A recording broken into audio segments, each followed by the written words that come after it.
10 years ago, Travis Kalanick and Garrett Camp launched Uber Cab, an elite black car service in San Francisco.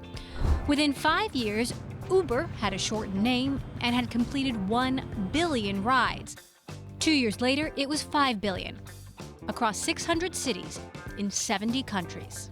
And by 2014, annual sales reached $495 million, making it one of the fastest-growing startups ever.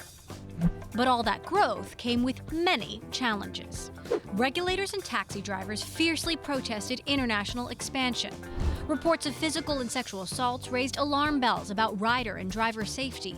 And in 2017, Uber's toxic corporate culture was exposed. Reports of sexual harassment led to the firing of over 20 employees. That same year, Uber was accused of stealing trade secrets from Alphabet's self-driving car unit, Waymo. This on top of multiple investigations for deceiving authorities, price transparency violations, and bribery. Leadership under CEO Travis Kalanick reached a breaking point, and investors pushed out the once untouchable CEO. Former Expedia CEO Dara Khosrowshahi was brought in to fix it.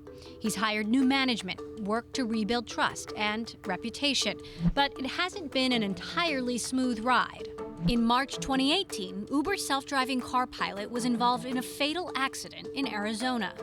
And today, the company remains locked in litigation with drivers who want better pay and benefits. Still, Khosrowshahi continues to push the bounds of Uber's characteristically boundless ambitions. Uber Eats, its food delivery service, generated a whopping $2.1 billion, 17% of Uber's gross bookings in the third quarter of 2018. Uber bought Jump Bikes, an electric bike and scooter sharing startup, and it's promising to launch flying taxis by 2020.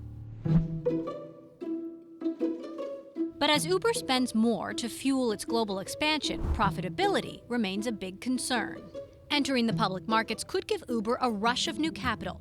But will the company's lofty ambitions attract investors or cause them to hit the brakes?